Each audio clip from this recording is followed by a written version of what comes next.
Does everyone have copies? All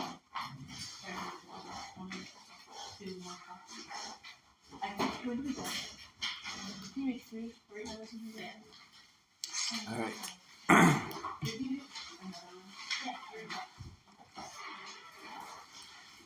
Conveniently for everybody here, we are starting class in the middle. Why are we starting in the middle?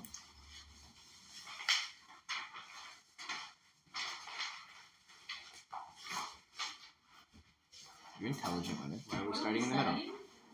We are studying Tanya. Why are we starting in the middle? In the middle of the chapter? In the middle of a chapter. In the middle of a chapter. Because we already started. So why do we already start? Because we finished the last chapter, so we started a new chapter. But that wasn't very considerate because there are people that weren't here. Life's not fair. Are you gonna do Because life is not fair. No, life is actually very fair. It's just not fair in the way that you and I necessarily appreciate. Not really yet. Why are we starting in the middle of a chapter? We're starting in the middle of the chapter because somebody missed it. Life is not fair. So now you're both shifting the blame onto them? Yes. Have a good one. Have a good one. I was going Classes to... are available on Spotify. You can catch up on later. Okay. Anyway, I was just going to say that God has a unique plan for each and every one of us. And for some of us, he wants us to start at the beginning of a chapter. Some of us, he wants to drop in the middle of a chapter. And some of us, he wants to start teaching this class several years ago. And some of us, he doesn't want us to show up yet. And I don't really know why he has that specific thing. And if we had his perspective, I'm sure we'd see how it's all fair. But we don't. So. But the fact is, we are starting in the middle of a chapter. So, what are we discussing in this chapter? Those of us who were here last week and the week before. Unwanted thoughts. What? Unwanted thoughts. Unwanted thoughts. Well, I mean, it's a matter of opinion whether you want them or not. God certainly doesn't want us to want them. Yes. But we're referring specifically to unwanted thoughts and desires for someone who has made the relationship with Hashem, God, their highest priority. So when they realize that these thoughts are inappropriate and unwanted, they get rid of them. How does one get rid of thoughts you don't want? Distracting doesn't work. No, distracting yourself by thinking about something strong. Right. You have to move your mind into something else. Right? The nature of the human mind is the mind is always thinking. It doesn't always mean the mind is always aware of its thoughts, but the mind is always thinking. So if you don't want to be thinking something, you can't not think it. You have to actively think something else, and that other thinking has to be engaging your mind. It doesn't have to be higher, because it's, as I mentioned in previous class, if lofty spiritual pursuits you don't find mentally engaging, and your choice is thinking about lewd or heretical thoughts or baseball. Baseball's definitely, because baseball, and especially if you're from America, you might even think baseball's a bit divine, but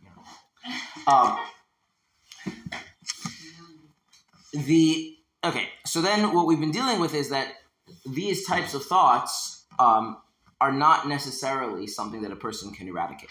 In other words, the fact that a person may contend with this throughout their life is not something that they can necessarily change. This is unlike most of our mitzvahs, where we can simply just decide to do or not to do. And even the mitzvahs that are character related, which obviously you can't just decide today, from now on I'm a patient person, from now on I'm a generous person, from now on, whatever. It doesn't work like that, but we can make progress. And the Tanya is addressing the phenomena that when it comes to lewd and heretical thoughts, a person may find that they've made no progress over years and decades of their life. No matter how much they try, they still continue to enter their mind. And the feelings of loss and frustration and etc. that come from that when one has prioritized the relationship with God. That's what we're dealing with. Yes? Okay. Now, we addressed many points, and we are not going to revisit all of them. As was mentioned, previous classes are on the Spotify, SoundCloud, wherever. The last issue that we were dealing with is that human beings need to feel like they are doing something that is accomplishing something, right? That there is some sort of genuine purpose, something to be gained in their activity. Whether that's a small step in a larger project, or something which has intrinsic value, even though it may be not lasting. So again, an example of the first thing would be writing a book, where any particular act of sitting down and writing, a few paragraphs doesn't really get you a book, but if you do enough of it, you have a book in the end. You can publish it. Or making dinner, where it doesn't matter how well dinner was, how well it was made, how tasty it was, tomorrow you have to make dinner again. Because the value in making the dinner is in that very dinner itself. But if we see that there's no value, it feels empty, it feels pointless, then it's soul-sucking and soul-crushing. And so if a person feels that this constant contending with, or ongoing contending with, lewd or heretical thoughts is pointless, that's going to compromise your ability to be enthusiastic and motivated in the service of God. And our point that we discussed in the last class was that it's not pointless, it actually accomplishes amazing things. And because it accomplishes amazing things, it maybe, that's what we ended with, it's possible, you can't know for sure, that your entire purpose in existence is to accomplish this amazing thing that's accomplished when you push away the thoughts that you're not supposed to think. And that's why God created you. Yeah. Okay, that's where we ended off, yes? Okay, now, we are going to backtrack because we had skipped a little bit where we got into some of the mysticism, and so we're going to start doing the mysticism today. Before we do the mysticism, I have to ask you some questions. These are personal questions. You don't actually have to answer them out loud because it might be embarrassing. Question number 1 is, do you respect God? Question number 2 is, do you have any sort of positive feelings for God? Those are not the same.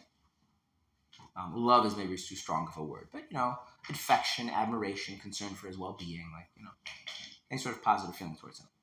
So let's deal with the first one, respect. What would it mean to respect God? Follow his rules. That's a very lofty level of respect. For today's class, we don't need so much respect. In life you need that respect, but we can go. What? Consider him in your what as you're moving about your life. Even less respect than that. Let's be honest. Acknowledge. Less. Like the bare minimum level of respect. No, he exists. Seriously? What? No, he exists. Okay. I like the know he exists part. Let's unpack that. What does it mean that he exists? So we're going to talk about him, not about me. Right? It's not about me. It's about him. He exists. Or something that created you. He went back to you again. A higher power? Higher relative to what? To the world. So Acknowledge him. Okay. You're walking down the street. And there's a person. Can you acknowledge that the person exists? You think, what's the big deal? How hard is it to acknowledge that a person exists, right? You see them, right? Okay. Are you a person? Okay. Is the fact that you have flesh and blood and bones, is that the sum total of what it means that you're a person? No. Would you even say that's the most important part of being a person? I realize that you can't exist in a world without that, right? What would you say really are some things that really touch on what it means that you're a person?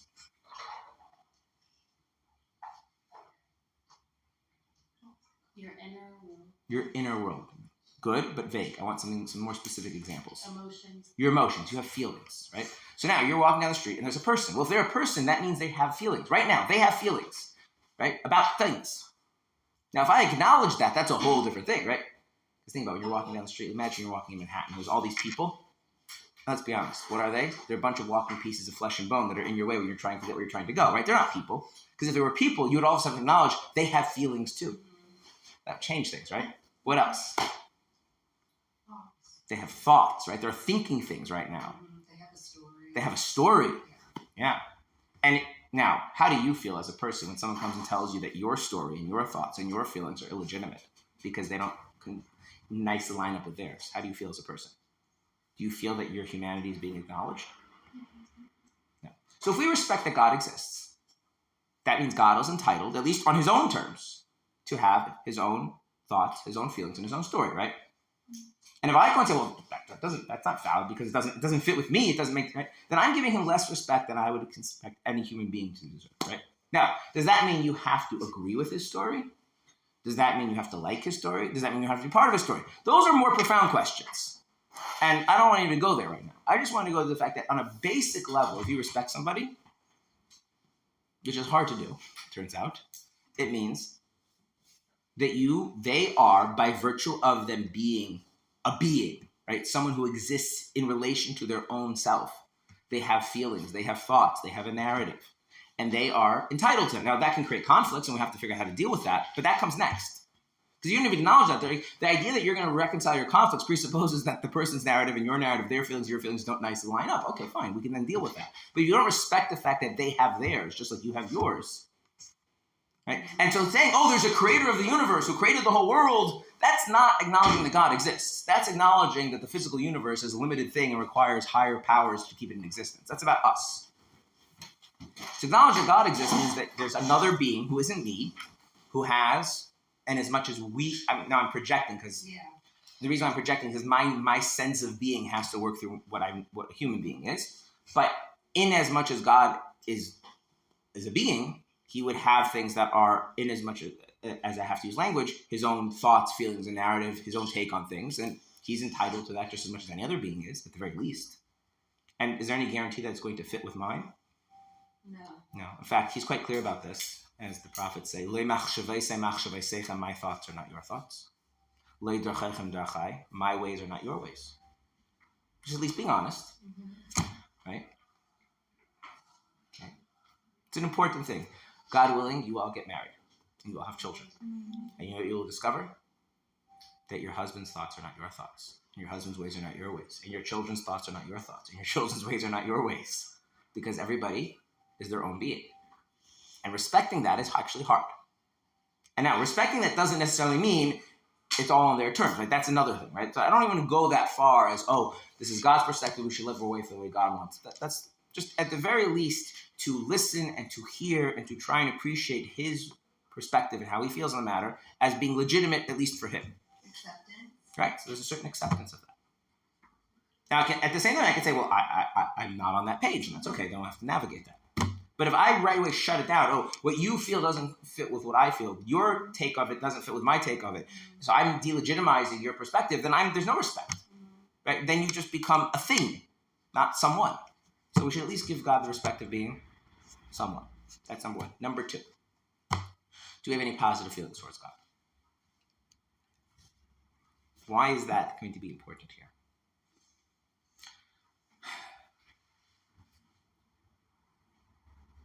Positive feelings? Why is that important? Of an attachment we need to have with like a relationship? All right. No. The issue with respect is you're entitled to your story, you're entitled to your narrative, you're entitled to your feelings. You're a separate person. That's true. All legitimate. And there's the practical issues of what you say and what I say don't necessarily fit together. What you feel and what I feel don't necessarily fit together.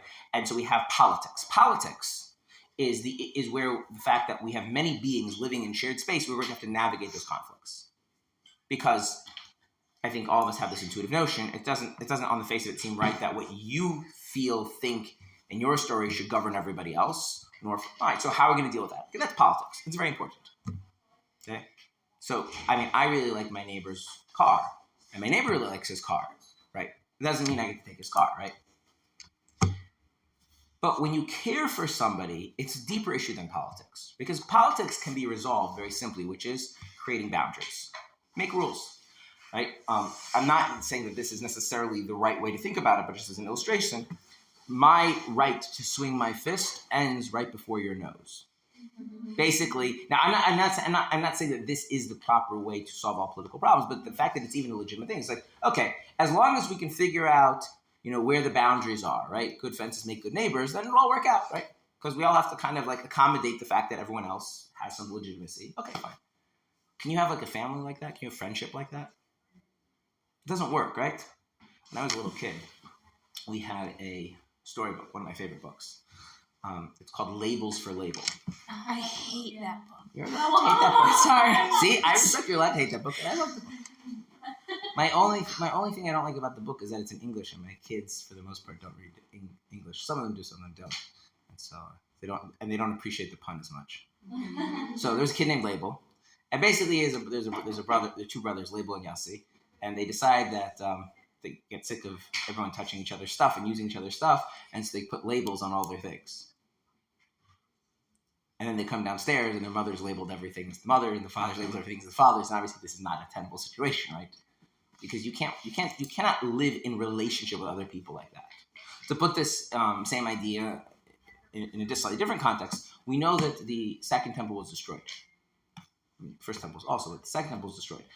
And one of the things our sages say is the second temple was destroyed because the Jews followed Torah law. Because they followed Torah law. Wait, what? Temple was destroyed because they followed Torah law. Because they made that to, like, they turned that into their God instead of... No, not that crazy. They couldn't see nuance in like their relationships. No. So no, the issue is that there was a lot of respect for the boundaries, and that was it. To put this to use it going back to the family system, yeah. If you open up the Code of Jewish Law, it outlines the obligations a husband has towards his wife. It also outlines the obligations a wife has towards her husband.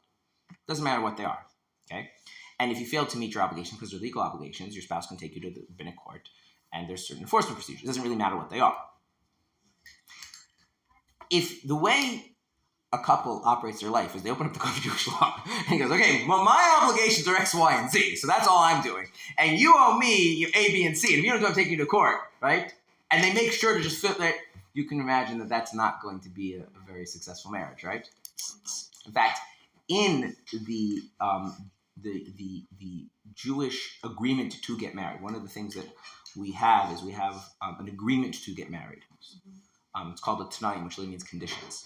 So the custom amongst Ashkenazic Jews, I do not know about Sephardic Jews, but the custom amongst Ashkenazic Jews, that there's a kind of a standardized text. And it's an agreement to get married and to pay for the wedding and all these things. Different than The ketubah is a different document. The ketubah is the wife's, it's a document that the wife can use to make claims against her husband for failing to meet his marital obligations, or against her husband in the event of unjustified divorce, or against her husband's estate in the event that she is widowed. It's very romantic. No, but I thought people hanging on. Yeah, I always find it funny. Did you read the text? Look at it.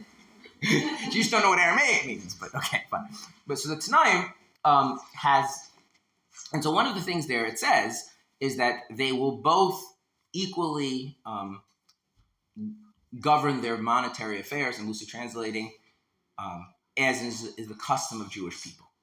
Meaning, setting aside what says the Code of Jewish Law as to who technically is entitled to what and whatever, the actual way you're supposed to live is you make joint financial decisions. That's what it says. Now, the actual specifics, each couple should figure that out, what works for them, right? So the idea now is like, okay, we're neighbors, right? And so, well, I'm entitled to this, and you're entitled to that. And every little thing ends up in court, and everything ends up looking at what does the halacha say, and what does the halacha dictate. What does that mean? Is there any care and concern for each other? Our sages say that the Sodom was destroyed because it was a wicked place. Why was it a wicked place? So our sages have different interpretations. One of the interpretations, in Sodom, they had a saying, what's mine is mine, what's yours is yours. That's the trait of Sodom. I really don't care what happens to you. You don't have to care what happens to me. But we have, we figured out the appropriate political balance. It's forgetting about humanity. It's forgetting about our shared humanity, forgetting our sense of commonality, forgetting our sense of community, our togetherness, right? And so why was the second temple destroyed? Because Jews followed Torah law. In other words, if setting aside where it's a ritual law, right? So I'm talking about like kosher food, going to mikvah, things like that. But like, if you owe me $5, right, and everything goes to the court, then that means I don't care about you, don't care about me. Something you give a little, be a little bit forgiving, a little understanding. That so your neighbor did something you weren't technically entitled to do. What's the big deal? Right? If you care about people, there is that fluidity, that flexibility. There's a sense of community, of commonality, of sharedness.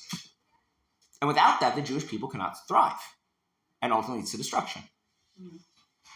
Okay, that doesn't mean that therefore we throw out all the halachas, right? As a general rule, they say that if you're in court, something's already gone wrong.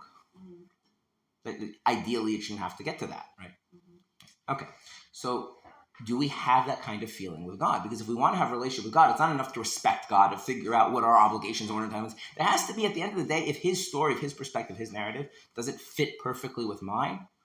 I have an interest in working that out because I want to be together with him and on the same page. And those things need to be understood, that the Alter Rebbe is taking these mindsets of respect for God and positive feelings towards God for granted when he is sharing us with this mysticism. Okay? In other words, this is not a theological argument that this is why things are supposed to be the way they are. In other words, if you're going to stand on the side and pass judgment over God's reasons for doing things, then you have no business reading this. Right? Imagine, right? Someone's walking down the street and they see you doing something and they just walk over and say, "Why are you doing that?" And you're like, what do you mean? Why am I doing that? Did I hurt you? Did I steal your product? Like, I didn't infringe on your space. Like, what do you mean? Right? But if someone really respects you and they have a relationship, they care for you, they're involved with you, right? They might be interested in like, what's going on? You're doing something. I don't understand where you're coming from. I understand why you're doing that, right? Not because I'm judging, because I want to understand. I want to still at least understand each other. We can't even be on the same page. That's the lens through which we have to look at this passage that we're going to read, which we read previously, but I kind of skimmed through it very quickly. Good? Okay. So if you can look on your text in the English, you see where it says little gray and it says for other one. Yeah? Okay. So if you find that, that's where we're going to read from, which is just convenient. That's where the break is in the text. Okay, so this is describing what happens when we move our minds away from lewd and heretical thoughts to anything else, which he describes as thrusting away the temptation with both hands. And he says like this, and with every thrust wherewith he expels it from his mind, the sitra achra down below is suppressed. Okay. So the sitra achra below is suppressed. Sitra achra, we'll come back to a second what that is. So you push the thought out of your mind, and this thing called sitra achra is suppressed. And since, I'm going to change the translation because I don't like this translation, the arousal or awakening below causes an arousing or awakening from above, the sitra achra above, which soars like an eagle, is also suppressed. In accordance with Scripture, though you exalt yourself as an eagle, this is God speaking to this thing called the sitra achra, which I'll come back to what it means. Though you exalt yourself like an eagle, from there I will bring you down, says God. Okay, so what happens is you push the thought out of your mind, and the sitra achra down here is suppressed, and that awakening, that inspiration that you feel down here below and what you did, that elicits God to, so to speak, wake up, be inspired and aroused. And what does he do to the sitra achra above, whatever that means? He suppresses it, casts it down. And how does God feel when he casts down the sitra achra? Thus, the Zohar extols the great satisfaction before him, blessed be he, when the sitra achra is subdued here below, for then the glory of the Holy and blessed be he rises above all more than any other praise, and this ascent is greater than all else, and so forth. Which is a very fancy way of saying God feels awesome. Okay. Now, what is sitra achra? So I'm going to define sitra achra. Okay? Sitra achra is Aramaic for the other side. Literally, sitra means side and achra means other. Okay? So what's the other side? Evil. No. No. Opposite of good. No, the opposite of physical. No, not physical. No, we don't want to say Is it the opposite? Anything that's Like not non-physical? everything that's not holy. You said the opposite of holy.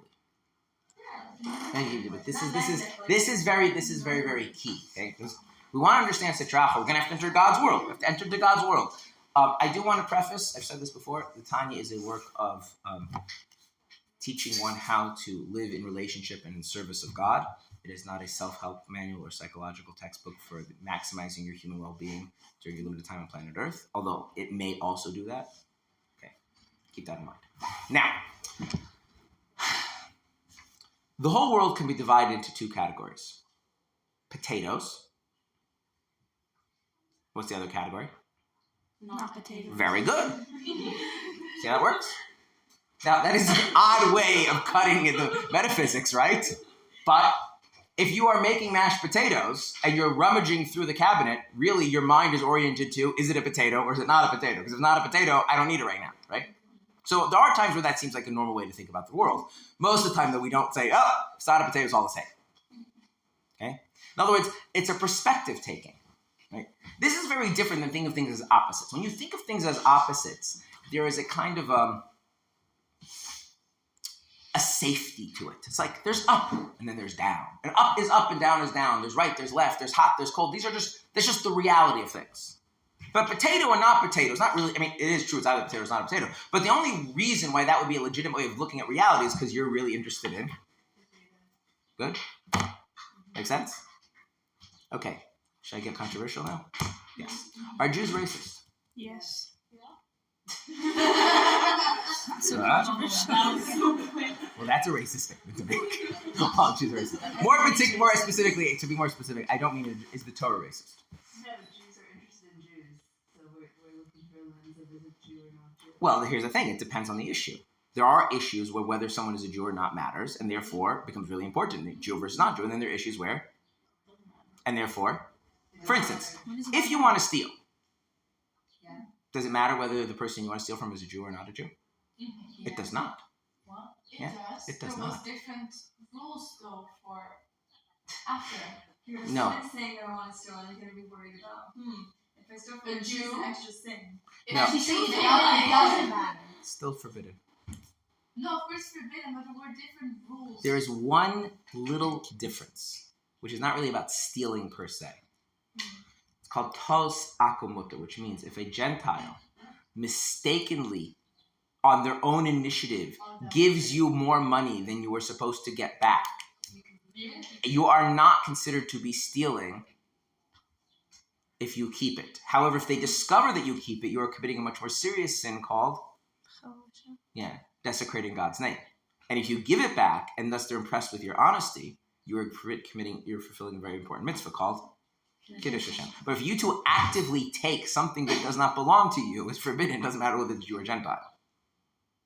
Okay?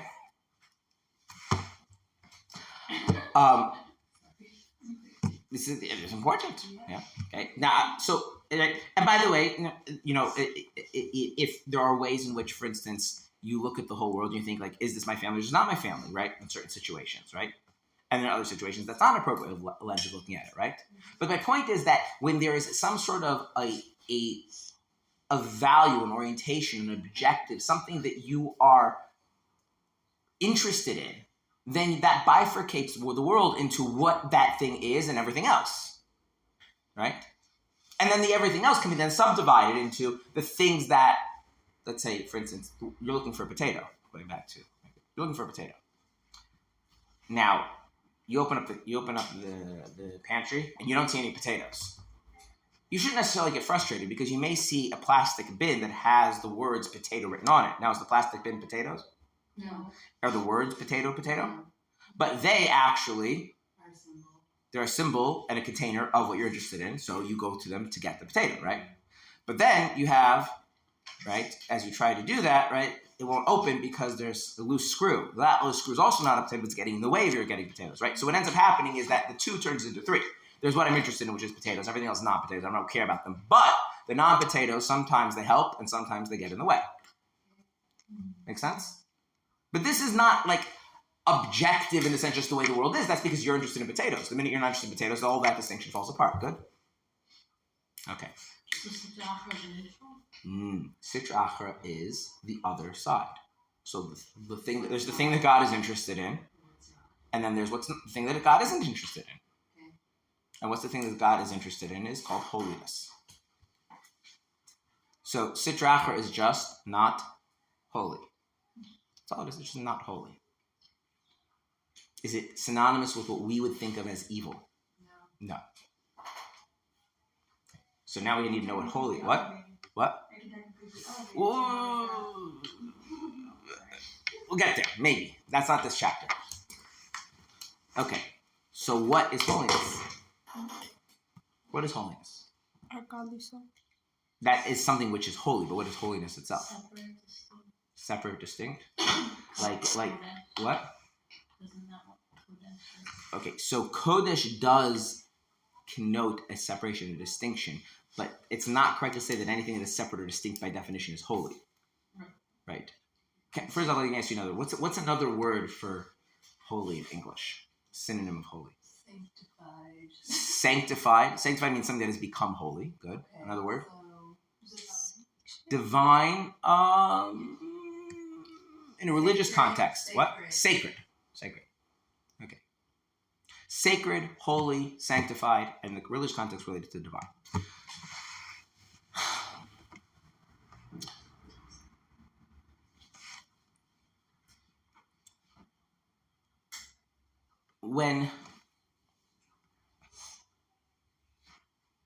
When someone is talking to you and they're sharing something personal, what do they expect from you? Attention. So if you're half listening and half on your phone, how do they feel? Disrespected. Good?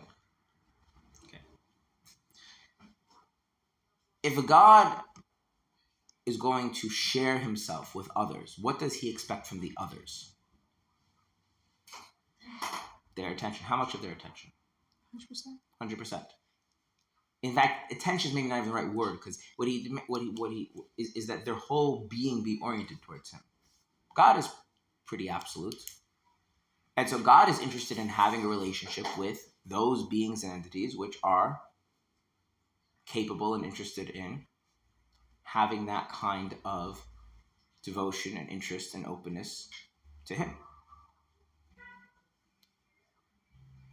And in doing so, right, God, so to speak, shares his space with those beings. And therefore, for instance, have you ever, here's an interesting halacha. You know that you're not allowed to sleep in a married couple's room? If the married couple's sleeping there. If they moved out, you can sleep in their room.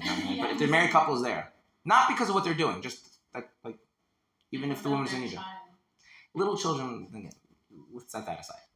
what about like if they're gone and your house sitting, it's fine? Yeah, not getting there. When they're there, right? There's a husband, there's a wife. Let's say that situation where the Nita situation, there's nothing going on. Yeah.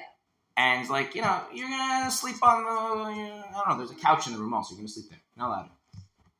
Why? Sanctified. It's a sanctified space. It's a sacred space. That's a space for them to be engaged, even just mentally with each other. Right? There's a privacy, there's a sanctity, right? So if someone is davening, they're praying to God, right? And you interrupt them, that's not appropriate. Why? Right. And in a certain sense, right, if God comes and says, like, this place, these people, these activities, this is a space for me to be with those who are interested in me, right? Should you come along and, do other stuff there? Right. So Sitra Achra is the simple assertion that there's value in something other than connection with God. That's all it is. There's value in something other than being connected to God. And holiness means the only real value in life and existence and reality is being connected to him. And when you're like that, then he's with you. So God really loves holiness. And how does he feel about Sitra Achra per se? I mean, he's not contextualizing, it could be useful, just on its own terms. If God is really interested, God is looking for a potato, and you're not a potato. It's not interesting. And if you're asserting that, wait a minute, pay attention to me, I also have significance, I also have importance, you're in the way, right? You ever tried to have a conversation and someone else is talking on the phone right next to you and it's really annoying? They're like, what do you mean? It's public space. It's like, public space, a little bit of decency, you can move 5 feet over, right? Except with God, it's absolute. So you can like move out of existence, please. You're cramping my style. Now, some of the Sitra Achra, the real heavy-duty Sitra Achra, is not amenable to changing its mind on the topic. It's like, no. God's entitled to his space, and I'm entitled to Mine. Meaning like it has a intention, or it has Yes. a driving. yes. Will. Yeah. What do you think is the thing that makes you want to ensure that you, as a specific individual, survive and flourish? What? The animal soul being an instantiation of, wait for it, the Sitra Achra. Because, think about it, the animal soul is a high priority that something other than God has value, specifically my continued existence and well-being as an end in of itself. It's Like, if God can play a conducive role for that, God's welcome. But if not, he should find his own space. That's kind of animal soul's attitude towards life. We learned that the animal soul comes from a holy place, like it originated in a holy place. So Inasmuch, see, this is, we have to be careful. This is true inasmuch as God is the creator of all reality. Mm-hmm. So be defensive again. If God is creator of all of reality, who created Pharaoh? Who created Haman? Who created Nebuchadnezzar? Titus, who destroyed the second temple. I could keep going in history, but the closer I get to nowadays, it becomes more and less comfortable, right? But you're seeing the point? Okay. So you want to be careful that while what you're saying is true, we need to understand what that means. We don't need to say that, therefore, deep down, everything is really good. Right. What we mean to say is that from God's point of view, there's some sort of thing, which is what I'm getting to, which is like this. How do you feel? There's actually a fancy word for this, which in German, which I'm going to mispronounce.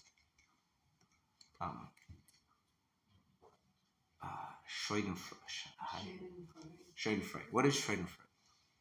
I don't know actually, but I've heard the word. Wait, say it again. Schadenfreude, right? Sure, I can really never pronounce this word.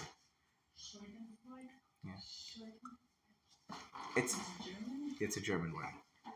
It refers to the unique positive feeling you get when somebody who you really dislike and think is a bad person gets what they deserve.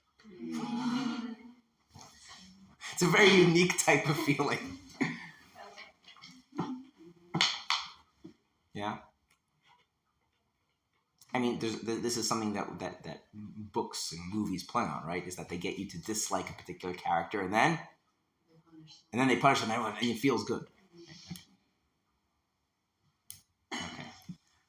How do you think God feels when the Sitra Achra gets knocked down a few pegs? So let's read the text again. Now having that discussion. Wait. Let's read the text again. There's more details. Well, let's just first orient ourselves. And with every thrust wherewith he expels it from his mind, meaning the thoughts that are heretical or lewd, the Sitra Achra down below is suppressed. And since the arousal from below causes an arousal from above, the Sitra Achra above, which soars like an eagle, is also suppressed in accordance with Scripture. Though you exalt yourself as an eagle, from there I will bring you down, says the Lord. Thus the Zohar extols the great satisfaction before him, blessed be he, when the Sitra Achra is subdued here below. For then the glory of the Holy One, blessed be he, rises above all, more than any praise, and this ascent is greater than all else, and so forth. So what makes God feel absolutely amazing? I mean, it's one thing when you and God have this intimate bond and it's all close and everything's holy. But you know what makes God feel really cool? Like, it's thrilling? When the Sitra Achra gets pushed down. Down or away? Well, so we're going to get into it. Right? But I'm going to use the word down. Okay? In the sense that, like we use the expression, gets knocked down a few pegs. Yeah. Right? Like you can't get rid of it. Like more specifically, the idea that it is being humiliated, it is being displaced, it is being, right?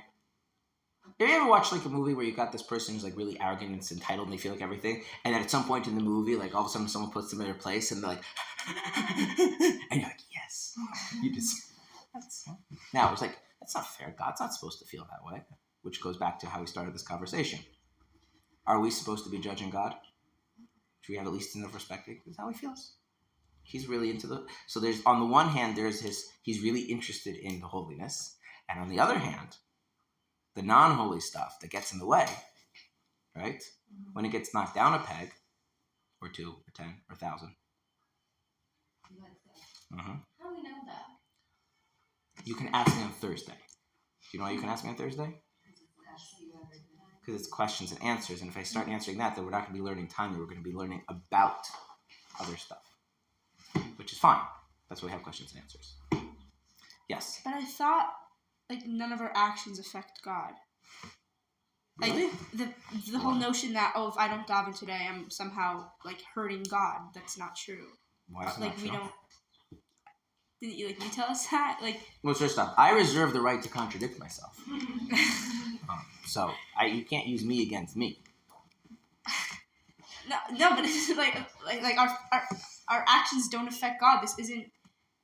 I can't affect God. Why not? From his level, but What's that? Why not? I'm not sure, but I can't. So why? So if you're Because, not like, sure, I then, don't- what's that? If you're not sure, then maybe you can. Can I? Sure. from our perspective, because Hashem is perfect, but like What does it mean that he's perfect? doesn't need anything. Okay.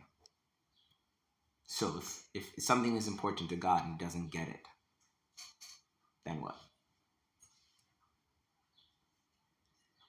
He can do it himself.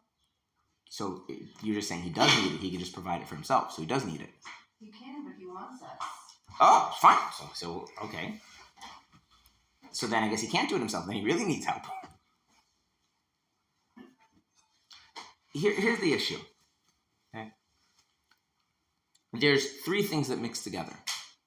One is projection of being a human onto God. Two is really bad philosophy. And three is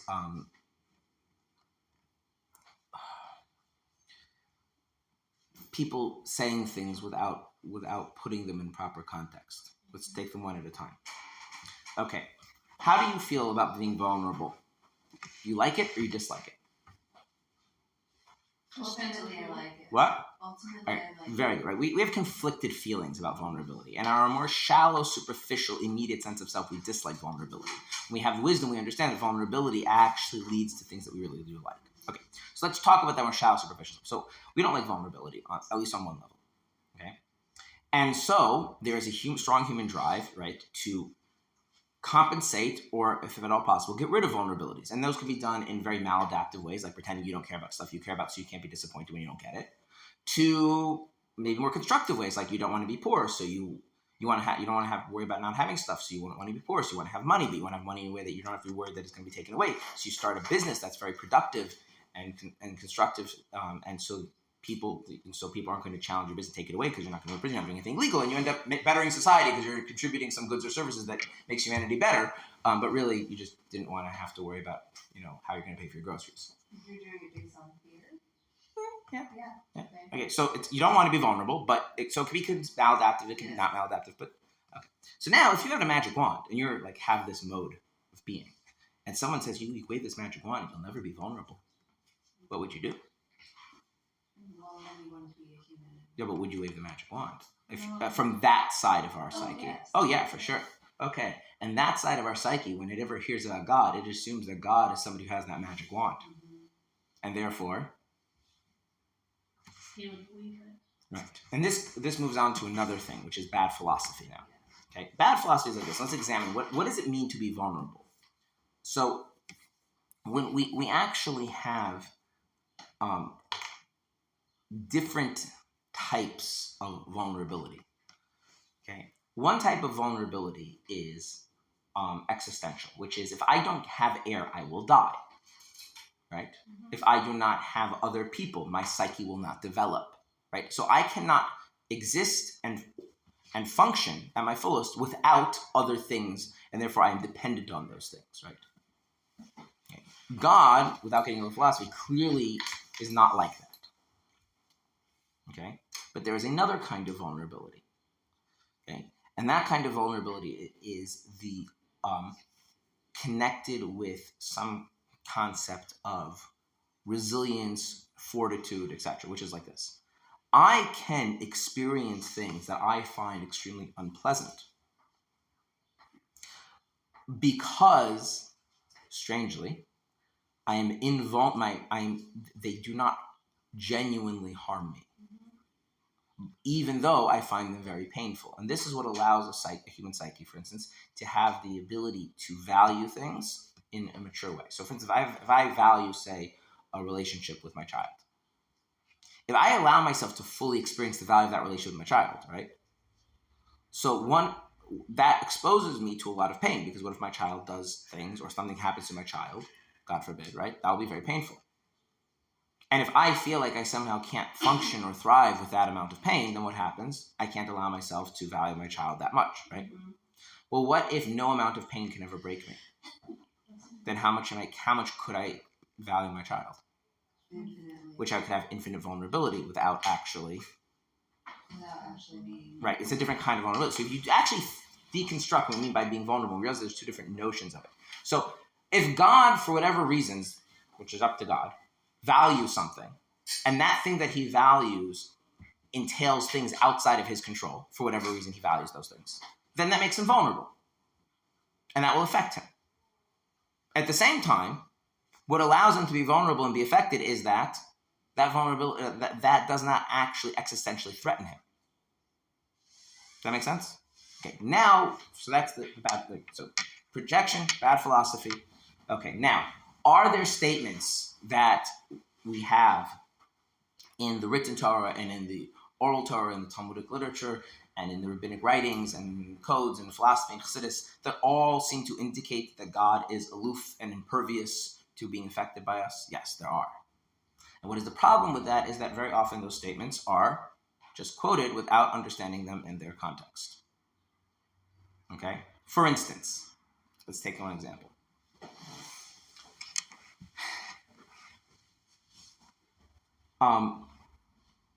There is a statement of our sages that are sages. There's a verse that says, "Im chatasa matasla, if you've sinned, what have you done for him? Im pshata ma'asala, if you transgressed, what have you gone against him? Ma yikach matikach mucha, what is he going to take from your hand?" Like, well, what do you think? Okay. Now, if you put that in, first off, just on a very simple level. What is that saying? That's saying that God, that nothing we do ever affect God? No, that's not what that's saying. What it's saying is like this. Can you push God's buttons? Can you manipulate God? In other words, like this. Can you sin enough that all of a sudden you're going to ruin God's mood and now he's going to have a temper tantrum? Can you bribe God to make him overlook your faults? Can you simply say, well, God did this to me because of what I did to him? No. God will take into account what you did on his own terms, as his own doing, as he sees fit, not because you have some sort of power. That's a simple understanding of that. Now, if you want to go, our sages put this in slightly, take this idea and they say, does God really care about whether you do the mitzvah or you do this way or you do it that way? He doesn't really care. Yeah. But so then why did he give us the mitzvah? Because he wants to refine us, which means, so what you're saying is, in this, again, I'm not saying all the sages agree with this point of view. What they're saying is, to use an example, do I really care whether the doctor, uses a sterile syringe when they take a blood test for my child or not? And the answer is, I don't really care one way or the other. You know what I do care about? That my child not be sick. Yeah. And it turns out that the way the world works is that if they use a non-sterile syringe, that's very dangerous, right? Yeah. But if in theory it had zero ramifications on the health of my child, the sterility of the syringe per se does not really matter to me. In and of itself. Right. So say, do you think God cares if you do the ritual this way, you do the ritual that way? No. But what God does care about is how that ritual affects us and transforms us. Now again, I'm not getting into the specifics of this point, but when you start taking these kinds of statements, putting them in the context, putting them in dialogue with the other statements, you have to have a more mature understanding, right? When the Chassidus says, everything is nothing before God. So what? So it doesn't matter? So I might as well go have a cheeseburger on Yom Kippur? No. That's not what it means. And you can read in context, it's very clear that's not what it means.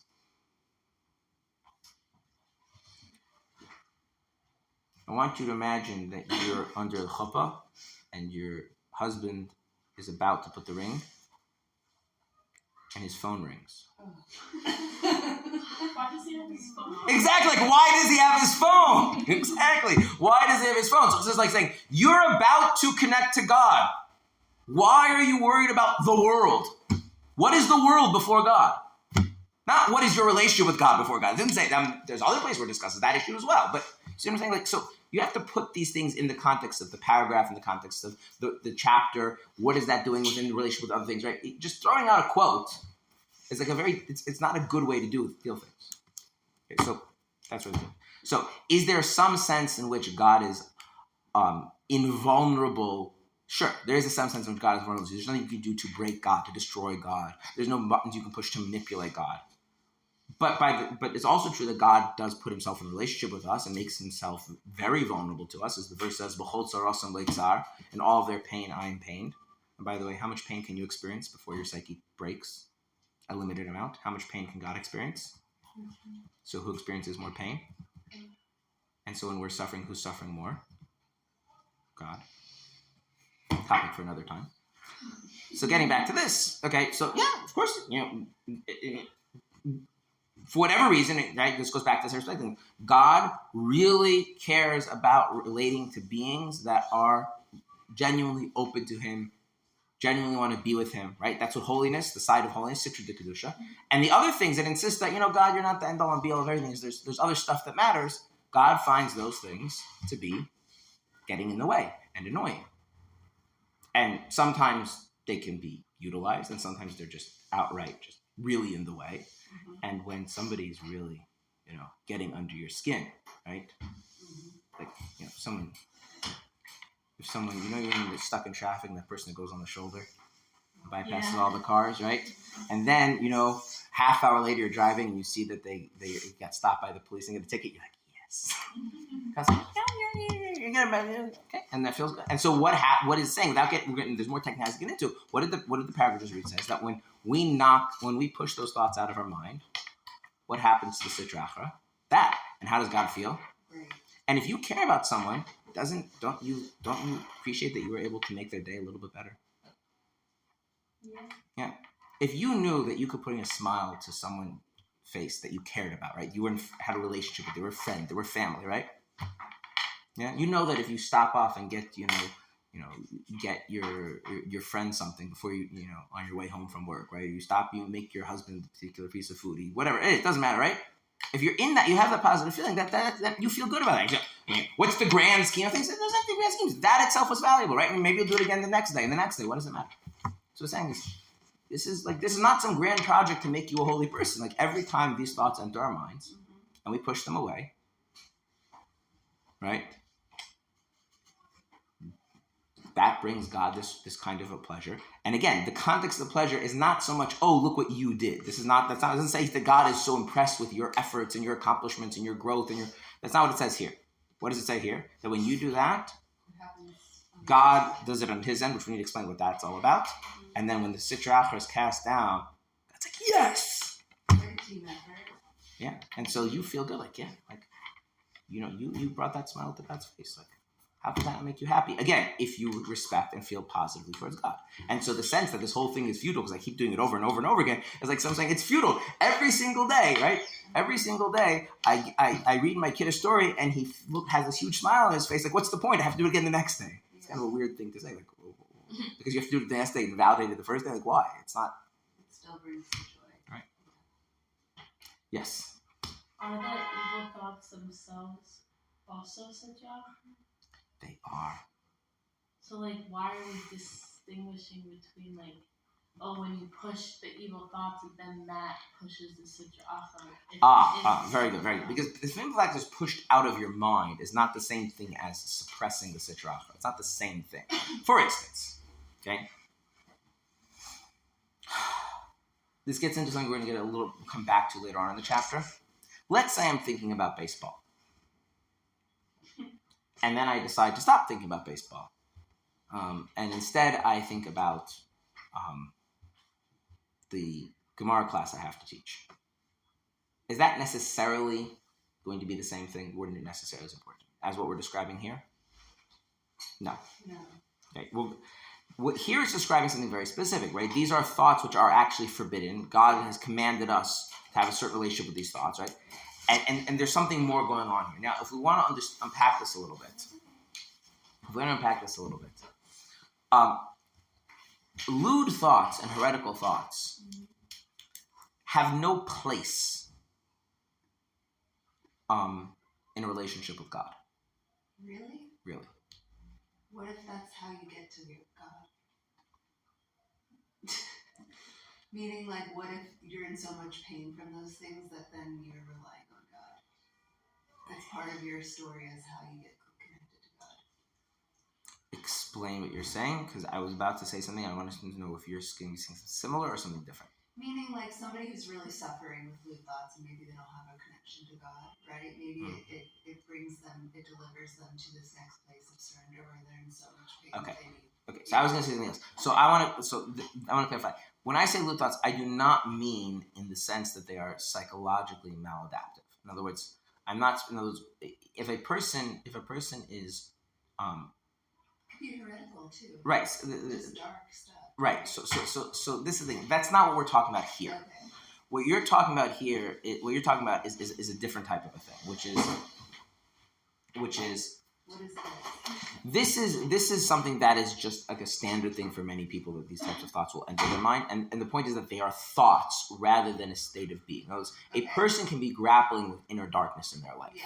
And then that manifests as thoughts that are reflective of where they're holding. And that could be because they're in a very bad place, religious place. There could be there's psychological issues. There could be trauma. There could be whatever, right? That's not what we're talking about. We're talking about like the thoughts themselves enter the person's mind and they have a certain pull on them.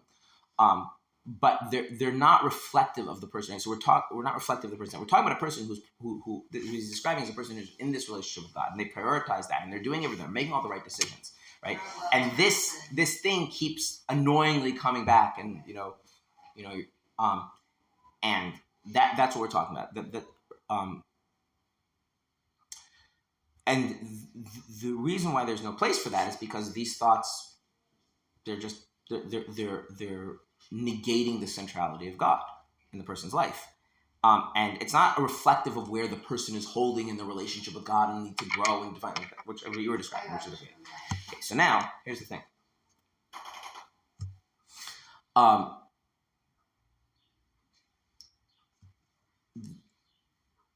Those thoughts, when a person makes the choice not to think them, by definition, is pushing down the sitra achra. By definition, what are they doing? Is they are removing something which obstructs God's presence. Other things don't have that thing by definition. Okay. Now, if we want to extend this a little bit further, well, this would be therefore this idea a little bit further. Say this is actually true about anything which is a forbidden thought. Emphasis on the word forbidden, because what it means forbidden is God saying this has no place. If you're going to be with me, this has no place. And so pushing away any thought which is forbidden. Again, what's unique about these types of thoughts is that they may continue for the rest of a person's life, whereas other thoughts, say thoughts of jealousy or resentment, those are things you can work on the emotional thing. But by removing, but because those things are set up in a way that they're opposed to God. If you want to go back to my potato analogy, the loose screw that's blocking the drawer, it needs to go away because you can't get the drawer open to get the potatoes, right? It doesn't matter the context in which you remove the loose screw. If you remove the loose screw, the drawer now can slide open and you get your potatoes, right? These types of thoughts that are forbidden, God says, you shall not think these thoughts. When they enter your mind and then you don't let yourself continue thinking those thoughts, you have, by definition, pushed out this denial of God and made space for God, whether that was your conscious intent or not. This is what's very important here. Later on, he's going to talk about this idea when it is your conscious intent. Okay, and that's going to be this is because this is again adopting God's perspective. Your mind has now been clouded by something where God says, "I can't be there when that's there. I just can't." And then what did you do? You just didn't. You just pushed it away. Yeah. Okay. Now let's go a little bit deeper, which is that the sitra achra is not the sitra achra is not an abstract description of things. When Kabbalah and Chassidus speak about things, everything has a kind of a conscious living energy to it. A good way of thinking about this, for those of us who are not mystically inclined, there's something called internal family systems therapy. Have you heard of this? Yeah. Okay. So this idea is that you have kind of like personas or like little, not fully fledged personalities as part of your psyche, and they all have an interest. Their ultimate interest is your well-being, but then they have a specific sub-interest of how they conceive of what that is, right? And they react to how they're treated. So if there's like a little part of you that says like, I need to be nasty to people in order that they stay away from me and never disappoint me in life, right? And then you don't listen to that voice and you keep pushing it down, right? What that voice starts to do is it starts to feel unwanted and it starts to feel humiliated and then it starts to act out. Okay, what are we saying here is that the part of ourselves that's generating these lewd and heretical thoughts has that kind of drive and incentive. And so it actually feels, when you move your mind off of it, regardless of your intention, it feels unwanted, it feels unwelcome, it feels humiliated. And so the Sitra Achra is actually undergoing a kind of pain, a sense of being knocked down a peg. Now, I realize that if you take that analogy all the way through, then it's going to come back with a vengeance, which we'll deal with later in the chapter. That's as far as we're going to go with the analogy. But the point is, there is this underlying sense. It's just not, I happen to not think this thought. It's the underlying thing that was enlivening that thought, motivating that thought, is all of a sudden getting the message like it doesn't have legitimacy anymore. And that's the idea that it's casting the Sitra Achra down here below. That part of me is getting a message, whether I'm consciously aware of it or not, that it doesn't have a place because God's going to take over here. God has a place in this person's life. Again, whether that's my conscious intention or not. And when God sees that in the microcosm of the person's life, well, then God has that same attitude in his perspective. And he's like, oh, there's all this Sitra Achra, and I've been kind of tolerant. It creates more space for God, maybe? No, it's the opposite. God's been very tolerant. See, God, although he really dislikes Sitra Achra, he hates it, he can't stand it, because God is, as you put it, perfect, or can't be harmed, or has really an infinite pain threshold. He can be tolerant of it. And so, are you familiar with the phenomena that if you don't tell somebody no, they just keep pushing the limits? Right? As a kid, there was this book called "If You Give a Mouse a Cookie," and if you give them a cookie, then they want milk, and then before you have to give them everything, right? So God, because it doesn't cost God anything to be tolerant, right? This sense of being that says no, God is not the end all and be all. God really could tolerate it infinitely, and so it could just keep growing, keep expanding, keep growing, keep expanding, keep growing, keep expanding. At what point does God say, you know what, enough is enough?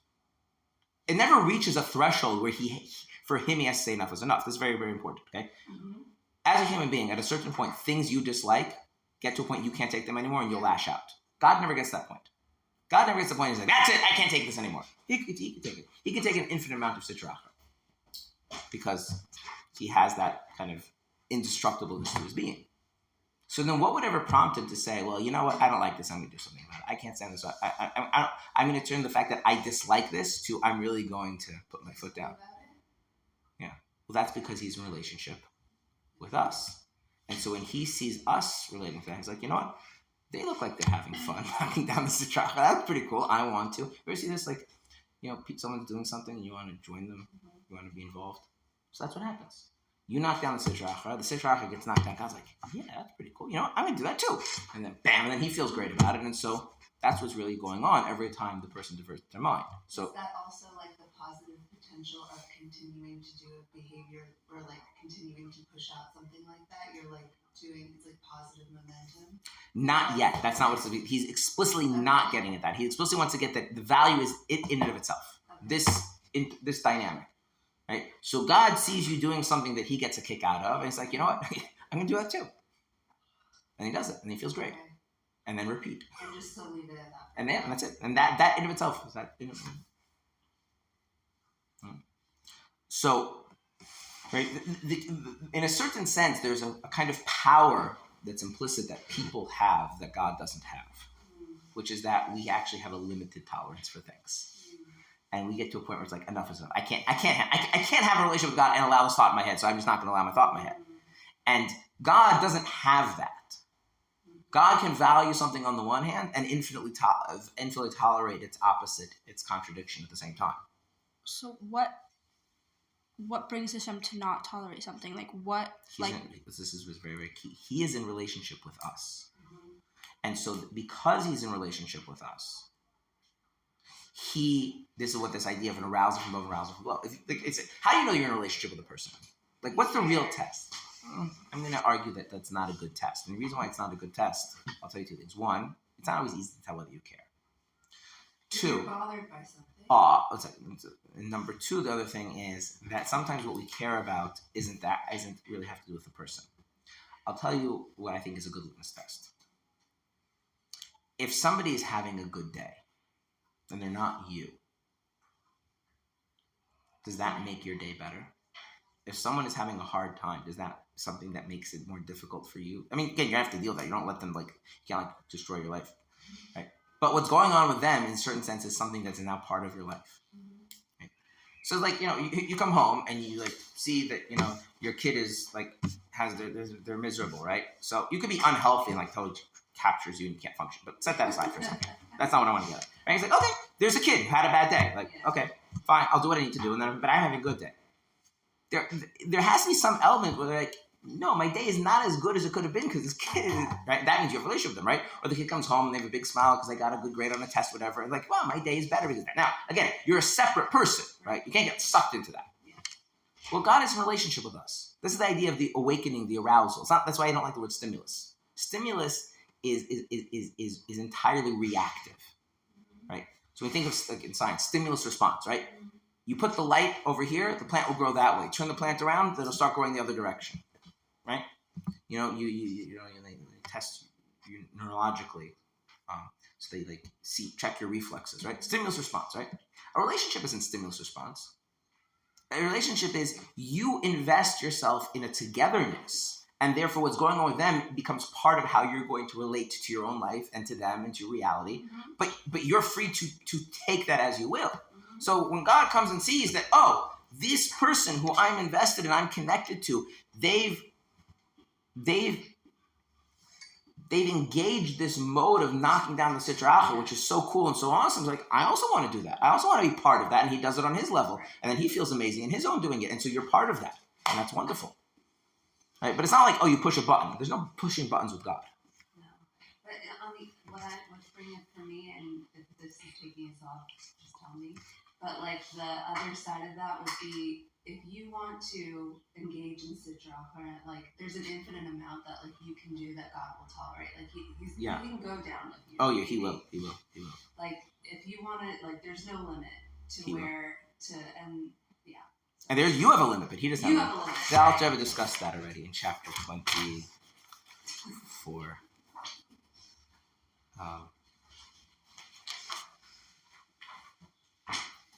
When I think about addicts, it's like there's a, what do they say? They say like in every basement there's another. At every bottom floor there's a basement. Like if you think you're at the bottom floor, you can keep going down. So here it says like this. This is the end of chapter 24.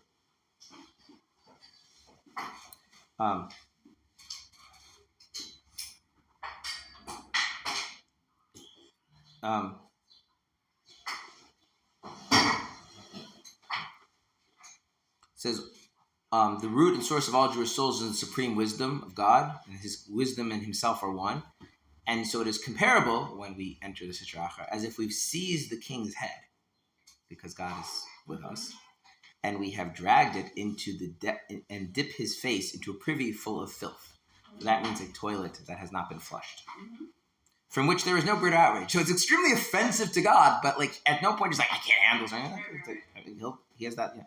So yeah, that's what it means to be in a relationship with God. But I don't know if this sounds stupid, but like destroying the base of Mikdash was Hashem was like, I don't want this this physical way to connect to me in my house. Why did he destroy the base of Mikdash? Well, like we either did the three sins or No, the but second. there's two things. There's what we did that would be bad, and then why did he destroy the base of Mikdash? Are not the same thing, right? For instance, if someone comes to someone and says, my child did X, Y, and Z, and I say, okay, I understand why you're upset your child doing X, Y, and Z. I still don't understand, right, why you didn't give them dinner. Like, there's a connect, like your actions towards them are not an automatic follow-through based on how you feel about what they did. So I understand we did bad things. Why does that mean destroying the temple? So there's answers to this. One of the simple answers is that God doesn't want to destroy us. Does not want to? Destroy us. So he destroys the temple. Yeah. As a symbol, or as like a... You have to then figure out what that means, right? I'm just leaving that as is right now. But one of the things is like God's like, okay, this negativity has to go somewhere, and it's not. And I'd rather destroy stones and wood than destroy my people. Okay. There's other items, which is, if the temple is being used as a way of perpetuating a negative relationship, then sometimes you have to have a separation in order to have a better relationship. right? Especially in the first temple, where the whole attitude of the people was, as long as we offer the sacrifices the way the halacha prescribes, God can't be that upset with us. Right? So there's different explanations. But the thing is, those don't really challenge this point, because at the end of the day, as their sages continue and say, when the Jews were exiled to Babylonia, God went with them. When they were exiled to Rome, God went with them, right? So it's like, at no point is he saying, "Oh, that's enough, I can't handle it anymore." In fact, the people actually thought that after the destruction of the first temple, and the prophet had to come and say, "Look, this is not, there was no bill of divorce." Oh, like God still with us. Yeah. So there's just a consequence. There's consequences, right? You have to understand that. But there's no point at which God says, "I'm out. I'm done. You can't handle this anymore." And that has to do because he's totally invested himself, right? He made a bris with Abraham and then, renewed it with the subsequent forefathers and Mount Sinai and etc. And it's like he's in it for the long haul, and that doesn't mean it's all pleasant. So getting back to our discussion, God can tolerate an infinite amount of sitra achra. Doesn't mean he likes it. What, so to speak, for lack of words, inspires him or rouses him to be interested in acting out what that sense that he has, that he dislikes it, and the shofar that he gets from it's being knocked down a peg, is when he sees it sees that being played out in us, and because he's related to us, because he's engaged with us. And so when you realize that, you're actually engaged in some kind of it's not the same activity, but sometimes you do challenging things with the people that you love, because there's a sense of overcoming an accomplishment together, and that feels good, and that's bonding in and of itself. It doesn't have to lead to something else and make you stronger or whatever. And that's basically more or less the idea that's being described here. Good? Okay. We'll hold it here, and tomorrow we'll learn that God is the one who is the source of all evil. He's not really, but he is. But he's not. That's what we'll learn tomorrow. And Thursday we'll find out how we know all this stuff. Or we won't.